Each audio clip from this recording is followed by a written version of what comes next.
Bismillahirrohmanirrohim. Assalamualaikum warahmatullahi wabarakatuh. Saya mengucapkan terima kasih kepada dosen pengampu mata kuliah Psikologi Kepribadian yang sudah memberikan kesempatan kepada kelompok kami untuk membuat video, dan juga mengucapkan terima kasih kepada teman-teman yang sudah menontonnya.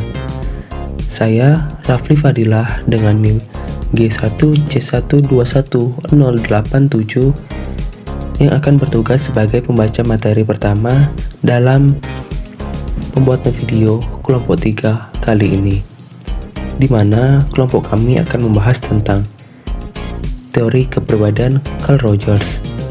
Namun, tentunya saya tidak sendiri, karena akan ditemani oleh rekan-rekan saya, yaitu Indra Wahyudi, Gevira Zahira Sofa, dan Heza Septiarani. Biografi Carl Rogers. Rogers dilahirkan pada tanggal 8 Januari 1902 di Oxford, Illinois, pinggiran kota Chicago. Ayahnya, Walter A. Rogers, seorang pekerja teknik sipil, dan ibunya, Julia M. Kosing, seorang ibu rumah tangga dan seorang Kristen Pentakostal yang setia. Carl adalah anak keempat dari 6 bersaudara. Rogers merupakan seorang yang cerdas dan dapat membaca dengan baik sebelum menginjak TK. Dengan pendidikan yang sangat ketat secara religius serta lingkungannya sebagai anak altar di rumah pendidikan Jim Play, ia menjadi orang yang terisolasi, independen, disiplin, dan mendapatkan pengetahuan serta apresiasi dari metode ilmiah di dunia praktis. Pilihan pertama karirnya adalah agrikultur di Universitas Wisconsin-Madison, di mana ia menjadi bagian dari persaudaraan Alpha Kappa Lambda, diikuti dengan sejarah lalu agama.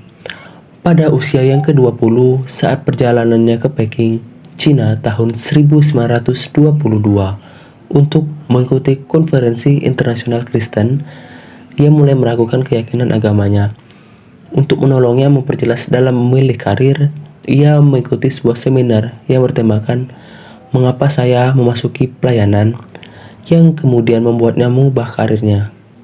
Tahun 1924, ia lulus dari Universitas Wisconsin dan mendaftar ke Union Theological Seminary.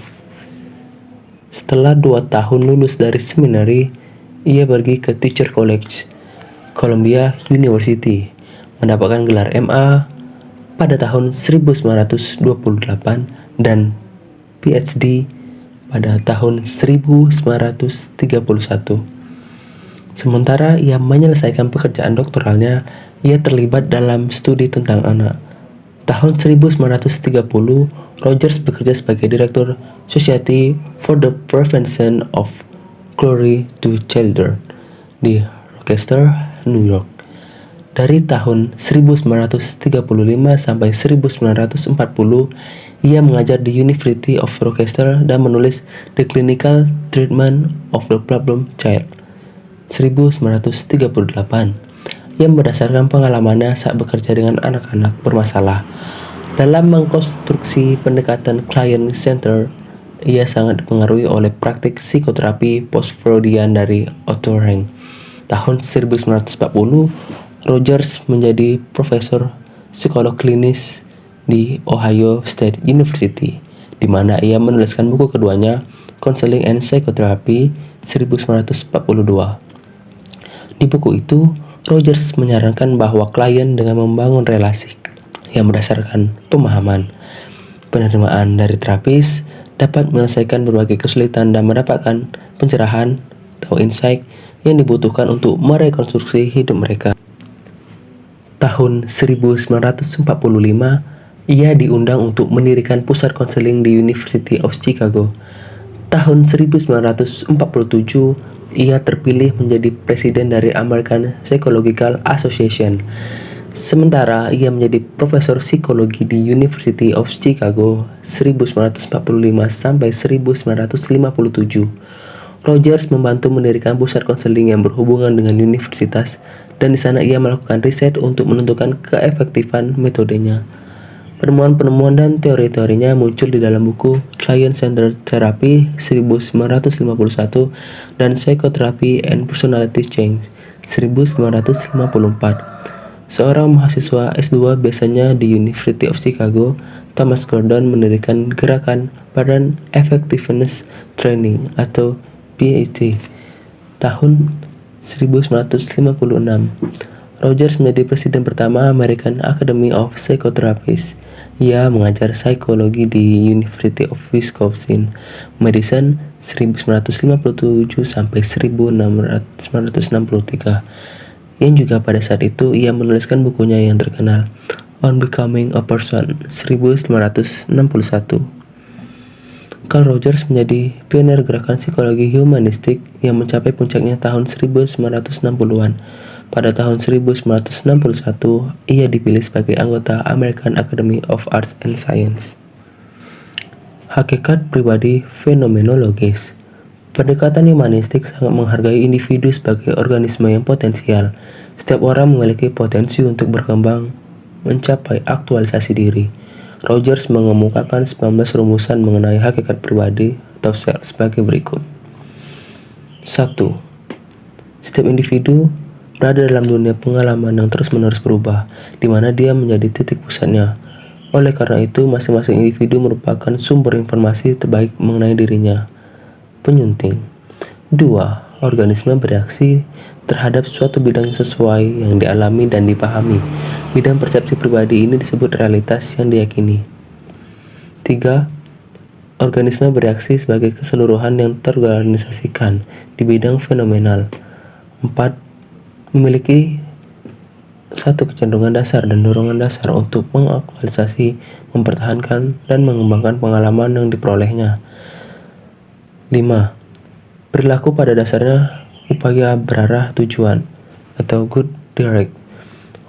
Organisasi untuk memenuhi kebutuhan-kebutuhannya sesuai apa saja yang dialami dan dipahami di suatu bidang. 6.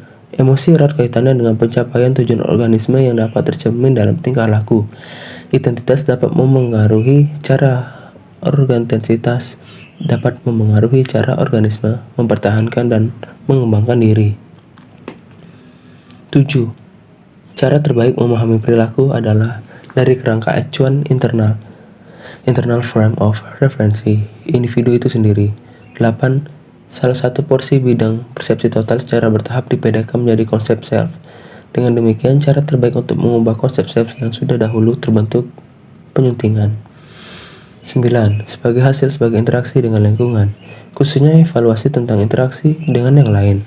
Struktur diri terbentuk sebuah pola konseptual yang terorganisasikan dan cair, namun tetap konsisten dan dengan persepsinya mengenai karakteristik dan relasi aku dan saya, I and me, yang bersama nilai-nilai tertentu dilekatkan ke konsep-konsep tersebut. 10. Apabila terjadi konflik antara nilai-nilai yang sudah dimiliki dengan nilai-nilai baru yang akan diintroyeksi, organisme akan meredakan konflik itu dengan 1. Merevisi gambaran dirinya serta mengaburkan distorsion nilai-nilai yang semula ada di dalam dirinya, atau dengan 2. Mendistorsi nilai-nilai baru yang akan diintroyeksi atau diasimilasi. 11. Pengalaman yang terjadi dalam kehidupan seseorang akan diproses oleh kesadaran dalam tingkatan-tingkatan yang berbeda sebagai berikut. A. Disimbolkan simbol, diamati dan disusun dalam hubungannya dengan self. B. Dikaburkan, distorsi, tidak ada hubungan dengan struktur self. 3. Diingkari atau diabaikan, denied atau ignore. Pengalaman itu sebenarnya disimbolkan tetapi diabaikan karena kesadaran tidak memperhatikan pengalaman itu, atau diingkari karena tidak konsisten dengan struktur self. 12. Umumnya tingkah laku konsisten dengan konsep self. 13. Tingkah laku yang didorong oleh kebutuhan organis yang tidak dilambangkan bisa tidak konsisten dengan self. Tingkah laku semacam itu biasanya dilakukan untuk memelihara gambar diri atau self-image dan tidak diakui sebagai milik atau bagian dari dirinya. 14. Salah sesuai psikologis, psychological maladjustment, akibat adanya tension terjadi apabila organisme menolak menyadari pengalaman sensorik yang tidak dapat disimbolkan dan disusun dalam kesatuan struktur self-nya. 15. Penyesuaian psikologikal terjadi apabila organisme dapat menampung atau mengatur semua pengalaman sensorik sedemikian rupa dalam hubungan yang harmonis dalam konsep diri. 16. Setiap pengalaman yang tidak sesuai dengan struktur self akan diamati sebagai ancaman atau threat. 17. Dalam kondisi tertentu, khususnya dalam kondisi bebas dari ancaman terhadap struktur self, suasana terapi bersifat klien, pengalaman-pengalaman yang tidak konsisten dengan self dapat diamati dan diuji untuk dicari konsistensinya dengan self, dan struktur self direvisi untuk dapat mengasimilasi pengalaman-pengalaman itu. 18. Apabila organisme mengamati dan menerima semua pengalaman sensoriknya ke dalam sistem yang integral dan konsisten, maka dia akan lebih mengerti dan menerima orang lain sebagai individu yang berbeda. Orang yang defensif dan mengingkari perasaannya sendiri cenderung iri dan benci kepada orang lain, yang akan merusak hubungan sosialnya. 19. Semakin banyak individu mengamati dan menerima pengalaman sensorik ke dalam struktur self-nya, kemungkinan terjadi introspeksi atau revisi nilai-nilai semakin besar. Ini berarti terjadi proses penilaian yang berlanjut terus-menerus, continuum valuing proses terhadap sistem struktur self. Struktur kepribadian. Karena sejak awal Rogers mengurusi cara bagaimana kepribadian berubah dan berkembang, Rogers tidak menekankan aspek struktural dari kepribadian. Namun demikian, dari 19 rumusannya mengenai hakikat pribadi, diperoleh 3 konstruk yang menjadi dasar penting dalam teorinya: organisme, medan fenomena, dan self. A. Organisme. Organisme merupakan keseluruhan totalitas individu yang meliputi pemikiran, perilaku, dan keadaan fisik. Organisme mempunyai satu kecenderungan dan dorongan dasar yang mengaktualisasikan, mempertahankan, dan mengembangkan diri. Organisme mengandung 3 pengertian, yaitu 1. Makhluk hidup. Organisme adalah makhluk lengkap dengan fungsi fisik dan psikologiknya. Organisme adalah tempat semua pengalaman, segala sesuatu yang secara potensial terdapat dalam kesadaran setiap saat, yakni persepsi seseorang mengenai event yang terjadi di dalam diri dan di dunia eksternal. 2. Realitas subjektif. Organisme menanggapi dunia seperti yang diamati atau dialaminya. Realita adalah medan persepsi yang sifatnya subjektif, bukan fakta benar salah. Realitas subjektif semacam itulah yang menentukan atau membentuk tingkah laku. 3. Holisme. Organisme adalah salah satu kesatuan sistem, sehingga perubahan pada satu bagian akan mempengaruhi bagian lain. Setiap perubahan memiliki makan pribadi dan bertujuan, yakni tujuan mengaktualisasi, mempertahankan, dan mengembangkan diri. Yang kedua ada medan fenomena atau phenomenal field, yaitu keseluruhan pengalaman, the totality of experience. Medan fenomenal punya sifat disadari atau tak disadari, tergantung apakah pengalaman yang mendasari medan fenomenal itu dilambangkan atau tidak. Yang ketiga ada self. Menurut Carl Rogers, the self adalah aspek pengalaman fenomenologis. Pengalaman fenomenologis adalah salah satu aspek pengalaman kita dalam dunia, yaitu pengalaman sadar kita adalah pengalaman mengenai diri kita sendiri atau mendeskripsikan the self. Diungkapkan lebih formal, menurut Rogers, individu memersepsi pengalaman objek eksternal dan mengaitkan makna dengan hal tersebut. Self sebagai konstruk yang menunjukkan bagaimana setiap individu melihat dirinya sendiri. Sementara di dalam buku Sumardi Suryabrata berjudul Psikologi Kepribadian, self itu mempunyai macam-macam sifat, yaitu yang pertama ada self berkembang dari interaksi organisme dengan lingkungannya. Yang kedua, self mungkin menginteraksikan nilai-nilai orang lain dan mengamati dalam cara bentuk yang tidak wajar. Yang ketiga ada self mengajar menginginkan konsistensi atau keutuhan, kesatuan, keselarasan. Yang keempat ada organisme bertingkah laku dalam cara yang selaras atau konsistensi dengan self. Yang kelima, pengalaman-pengalaman yang tidak selaras dengan struktur self diamati sebagai ancaman. Yang keenam ada self mungkin berubah sebagai hasil dari pematangan atau maturation dan belajar. Selanjutnya kita masuk pada bagian dinamika kepribadian. Yang pertama ada positive regard.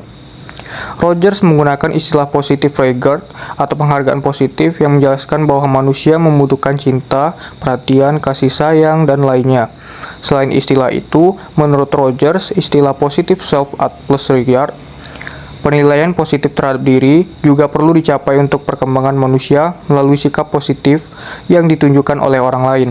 Hal ini juga dibutuhkan saat manusia mendapatkan penolakan dari orang lain. Kebutuhan ini terbagi menjadi dua, yaitu pertama ada conditional positive regard atau penghargaan positif bersyarat, yaitu penerimaan positif yang bersyarat. Dalam arti bahwa seseorang akan memperoleh penerimaan positif apabila dia berperilaku atau bersikap sesuai dengan yang diharapkan dan diterima oleh orang lain. Yang kedua ada unconditional positive regard atau penghargaan positif tak bersyarat, yaitu penerimaan positif yang terjadi tanpa adanya syarat apapun. Tidak peduli bagaimana seseorang itu berperilaku, maka ia tetap mendapatkan penerimaan. Unconditional positive regard dalam pemahaman empatik terhadap internal frame of reference, kerangka acuan internal klien-kliennya untuk menyadarkan mereka terhadap perasaan dan pengalaman yang sebenarnya, sehingga terjadi keselarasan konsep diri. Kesadaran akan memiliki konsep diri terus mengembangkan positive regard yang dibutuhkan oleh manusia dari orang terdekat akan kebutuhan diri untuk diterima dengan baik, dicintai, hingga diakui lingkungan. Akan berbeda jika tanpa positive regard itu, manusia akan menjadi menarik diri dari orang dan berfrustasi. Oleh karena itu, yang dibutuhkan manusia bukanlah conditional positive regard dari orang lain, tetapi unconditional positive regard, seperti cinta tanpa syarat dan menerima manusia sebagai pribadi secara utuh, sehingga perkembangan pengalaman memposisikan need for positive regard sebagai timbal balik, yang artinya jika manusia puas menerima positive regard, maka manusia itu pun memberikan positive regard kepada orang lain. Hal ini menyebabkan manusia dapat memperoleh kepuasan diri dari menerima diri sendiri. Yang kedua ada self-consistency dan congruence, yaitu dinamika kepribadian seseorang yang senantiasa berupaya untuk mempertahankan konsistensi antara persepsi diri atau self-perception dan juga kesesuaian antara persepsi tersebut dengan pengalamannya. Organisme tidak akan berusaha mencari kepuasan dan menghindari sakit, tetapi berusaha memelihara struktur self yang dimilikinya. Kemudian individu juga akan mengembangkan sistem nilai, mengorganisasikan nilai tersebut dan berfungsi untuk melestarikan sistem self itu. Yang ketiga ada self-actualization atau aktualisasi diri. Sebagaimana ahli humanistik pada umumnya, Rogers merumuskan dasar teori dinamika kepribadian ini pada konsep aktualisasi diri. Aktualisasi diri merupakan daya yang mendorong potensi individu serta pengembangan diri, yang mana sifatnya adalah bawaan dan menjadi ciri dari seluruh manusia. Aktualisasi diri di sini yang mendorong manusia hingga ke tahap pengembangan yang optimal, serta menghasilkan ciri unik manusia, misalnya seperti inovasi, kreativitas, dan lainnya. Untuk dapat bergerak ke arah yang mana akan mendapatkan tujuannya, manusia harus mampu membedakan antara perilaku progresif dan perilaku regresif. Nah, perilaku progresif merupakan perilaku yang mana mengarah pada aktualisasi diri, sedangkan perilaku regresif merupakan perilaku yang menghalangi tercapainya sebuah aktualisasi diri. Perkembangan kepribadian. Yang pertama ada fully functioning. Rogers menggunakan istilah ini atau kepribadian yang berfungsi baik merupakan sebuah istilah untuk mendeskripsikan kualitas kepribadian manusia menggunakan kemampuan bakat, realisasi potensi, dan langkah menuju pemahaman untuk diri sendiri dan seluruh pengalamannya. Rogers mendeskripsikan individu memiliki kepribadian yang berfungsi baik meliputi 5 karakteristik. Yang pertama, terbuka terhadap pengalaman. Karakteristik pertama adalah terbuka terhadap pengalaman yang memiliki sikap defensif sebagai respon organisme akan ketidaksesuaian pengalaman dengan gambaran diri dalam hubungannya. Manusia yang terbuka terhadap pengalaman akan menyimbolisasikan pengalaman secara akurat dalam kesadaran daripada mendistorinya, sehingga diri dalam organisme lebih diterima secara bebas. Yang kedua adalah kehidupan eksistensial. Karakter ini merupakan kehidupan eksistensial bagi manusia yang sepenuhnya terbuka terhadap pengalaman tanpa sikap defensif, menjadikan setiap momen akan terkonfigurasi secara kompleks. Salah satunya dengan cara mengekspresikan perubahan yang hadir dalam kehidupan eksistensial untuk menunjukkan bahwa diri dan kepribadian itu muncul dari pengalaman, bukan dari distorsi pengalaman agar menyesuaikan struktur diri yang sudah terbentuk. Rogers juga menjelaskan bahwa manusia tidak hidup di masa lalu atau masa yang akan mendatang, sehingga manusia akan menemukan arti dari pengalaman untuk menjalani pengalaman tersebut tanpa adanya ekspektasi yang telah dibentuk. Yang ketiga, kepercayaan terhadap organisme atau diri sendiri. Pengalaman akan menjadi hidup ketika seseorang membuka diri terhadap pengalaman itu sendiri. Dengan begitu, ia akan bertingkah laku menurut apa yang dirasanya benar atau timbul seketika dan intuitif, sehingga ia dapat mempertimbangkan setiap segi dari suatu situasi dengan sangat baik. Yang keempat, perasaan bebas. Orang yang sehat secara psikologis dapat membuat suatu pilihan tanpa adanya paksaan-paksaan atau rintangan-rintangan antara alternatif pikiran dan tindakan.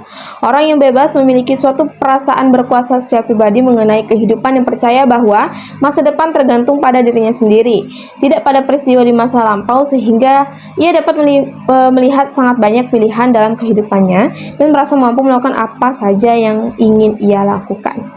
Yang terakhir ada kreativitas. Implikasi yang kedua adalah kreativitas. Kreativitas yang dimaksud oleh Rogers mengenai kondisi manusia dalam menyesuaikan diri dengan lingkungan yang berubah-ubah, sehingga memunculkan gaya hidup kreatif untuk menjadi dirinya sendiri dengan tetap mempertimbangkan kepuasan kebutuhannya.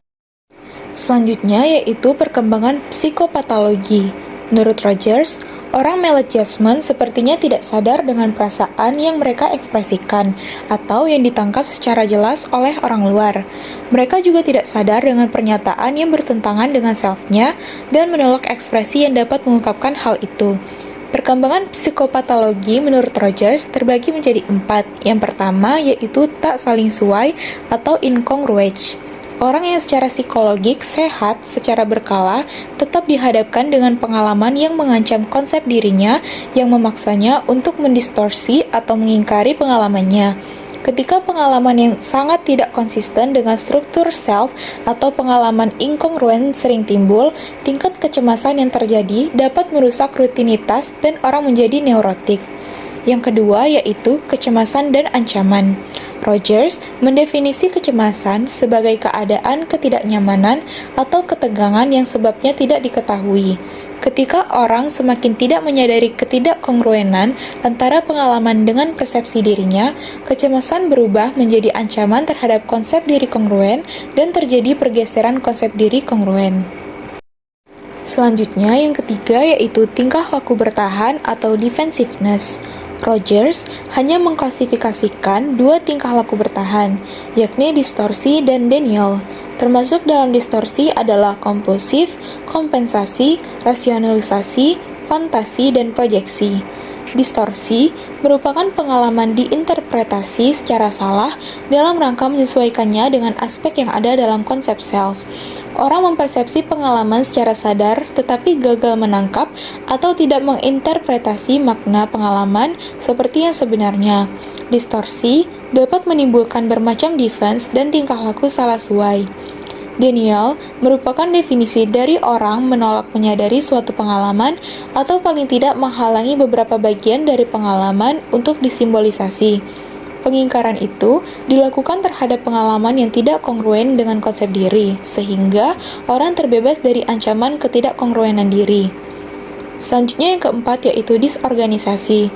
Disorganisasi kepribadian dapat terjadi mendadak atau berangsur-angsur, namun sumbernya tetap sama, yakni defense yang tidak dapat dioperasikan dan struktur self yang pecah. Tingkah laku disorganisasi adalah akibat dari ketidakkongruenan antara self dengan pengalaman. Selanjutnya yaitu psikoterapi Carl Rogers. Rogers dianggap sebagai pelopor psikoterapi humanistik.